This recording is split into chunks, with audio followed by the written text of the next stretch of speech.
Hi everyone, welcome to Belle's Books. I'm Carly and today I'm bringing you a review of The Dance Tree by Kiran Millwood Hargrave.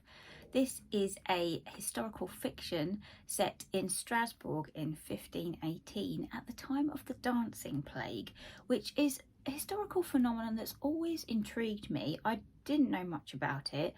I have learnt a bit about it through this, particularly there's an author's note at the back where she references the research that she did and a book that I now want to get to, non-fiction, about the Dancing Plague called A Time to Dance, A Time to Die. So that's going straight at the top of my TBR.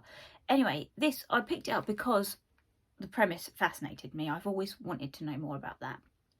And it's set at that time, but it is a story about a woman, Lisbeth, and she's heavily pregnant. And she is living with her husband and her mother-in-law on a farm where they keep bees. And she gets a lot of joy out of looking after these bees. That's like her job. And I just really enjoyed the setting and the writing style. Now, Kiran Millwood Hargrave, the only other thing I've read by her is The Mercies, which also very much enjoyed. Her writing style is beautiful. And you know when you get a writer where it's just everything is so well crafted on a sentence by sentence level. I really enjoyed reading this book because it was exquisite. And there were some sentences where I'm just like, oh, what? And I read it again because it was just so beautiful. The descriptions. This is a very kind of visceral novel, and you're in Strasbourg at that time. There's a heat wave going on, so it's an excellent one to read now at the moment while we are also having heat wave times. You really get the sense of being in that time. It's very like she uses a lot of the senses to write, so you get all the smells, all the stinky smells of Strasbourg at that time in the heat when everyone is just sweating and stinking and it's all gross. So that was good to read at this time of year when also we're all sweating and stinking and gross. But so we follow Lisbeth, and she has a very close friendship with her neighbour Ida, who is married to a terrible man, Platter, who is part of the 21, which is like the council's kind of like police force who lay down the law. The thing I really enjoyed about this book, there was so much, was the fact that she looks at big themes, and I always get the impression when I read historical fiction, you know, it isn't just about this is past, this is in history. It's about what's happening now, and it's always very much of a reflection of things that have happened in the past keep coming around, and we keep making the same mistakes, and it's this never-ending repeating cycle.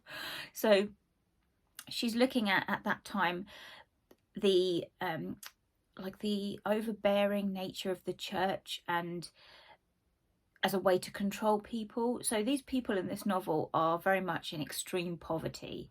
There's a lot of, as it is today, extreme wealth where people live well and are bastards, and extreme poverty where people are barely getting by and just dying by the truckload.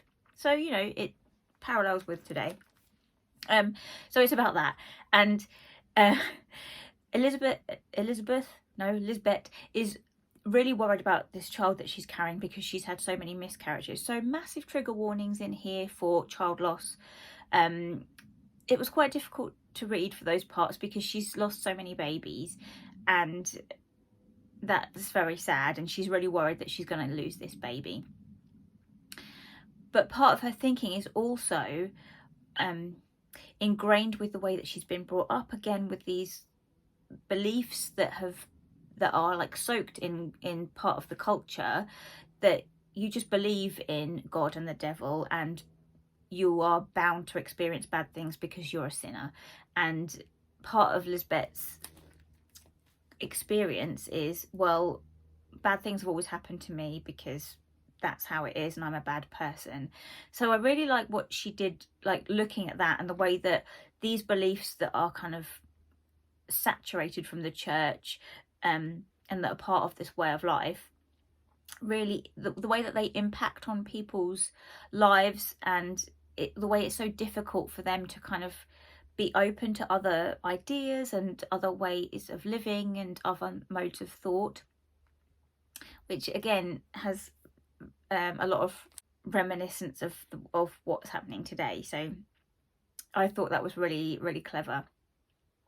And as we follow Lisbeth trying to carry her child to term and her friendship with Ida, the other main character is, I don't know how to pronounce it. I wish I could have listened to a little bit of the audiobook to get the name of this, but it looks like it's Agnethe, like I don't know, because it's shortened to Nethe, so that's what I'm going to say, Nethe or Agnethe, which is her sister-in-law who's come back from 7 years paying penance in the mountains at a monastery where she was being punished for something. Lisbeth doesn't know what she's being punished for, so she's trying to find that out. I won't give any spoilers. So part of her is like getting to know her sister-in-law and trying to find out the secret of why she was punished.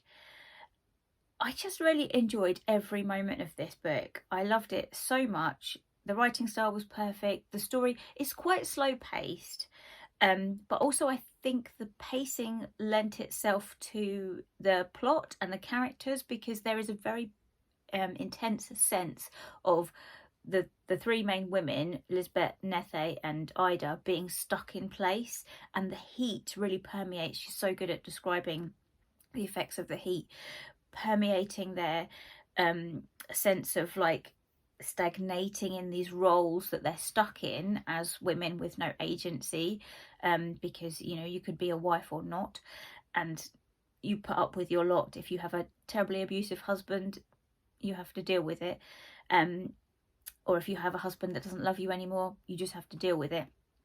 So the pacing and the atmosphere, the heat wave really kind of lent itself to the feeling that you get that these characters are stuck and they're stagnating and they can't find a way out. So I just thought that was really fantastic. I wanted to read you a little bit because, like I said, it's very like reminiscent of what's happening at the moment. So I thought I would read you, this is like on the first couple of pages. Where is it? So this is a bit of the setting. Oh, and as we follow this story, there are kind of very mini chapters in between the main chapters where we get instances of the various women that are going to be part of this like dancing plague. So you're introduced to a character, and I think some of them are actually taken from history, because I know the name of the first one she references in the author's note was the first woman to start dancing in this dancing plague. So she kind of reimagines what life was like for these women living in poverty and squalor, and gives them like a case for why they started dancing. And I thought that was fabulous, because she's done the research, and it points to the fact that this was a religious mania. People were losing their minds, but also they were living in extremely difficult conditions. So yeah, that kind of stuff does happen. So I just wanted to read you this little bit. So this is in Strasbourg in 1518, and this is like the first character thinking about what's happening at the moment. Trade is long diminished, but still there are new faces every day. Dark faces, amongst them like the devils, were already here, flooding the hospital with their filth. The Holy Roman Empire is locked in battle with the Ottoman Turks, engaged in a struggle for their very souls. She cannot read, but knows there are pamphlets about them. The Turks who threaten their empire, their homes. They are the enemy, but they come anyway, claiming to flee the same hordes that fight for them. Frau Trofea is vigilant against such lies.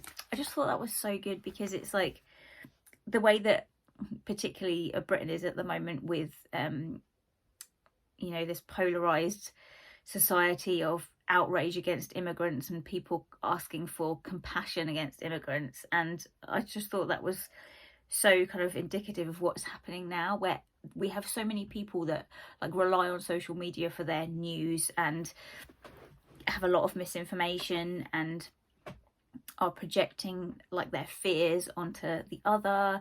And we're told by all these rich people that are ruling us, we're not your enemy, these immigrants are the enemy. And you know, meanwhile they're just raking in and laughing at us all.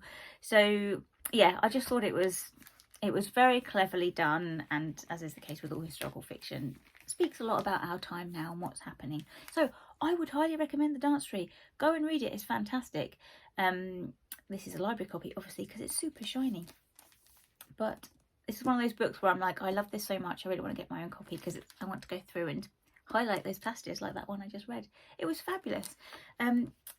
I always think like there's so much more I wanted to say, because I always write a review afterwards, and I know I'm going to forget it as soon as I switch this off. But anyway, I wanted to rave about it. I loved it so much. Please go read it. It's fantastic. Particularly for this time of year in the summer, read it while you're hot, because it works. Also, yes, like I said, trigger warnings for pregnancy loss, domestic abuse, and also I'm going to put this in here because it's a bit of a spoiler, but I hate it. The one thing that I did hate about this book, when there is an animal, and there's animal death in here, and that, you know, when characters die and you're like, oh, that's really sad, it never affects me as much as when an animal dies, and I cannot stand it when authors make animals die, which is why I loved Unsettled Ground so much, because the dog lives, but in here there is animal death. So I just wanted to point that out. But other than that, it was brilliant, and I've now finished this, and I'm missing it. I'm missing these characters, and I'm like thinking about them. So I think it's going to be one that stays with me. Also going to look up that book, A Time to Dance, A Time to Die, which is a great title. Yeah, so that I will hopefully be reading soon. Anyway, that's it for now. I'm going to be quiet, and I will be bringing you my Booker long list reaction at some point very soon. Other than that, I will see you in the next video. Bye everyone, take care.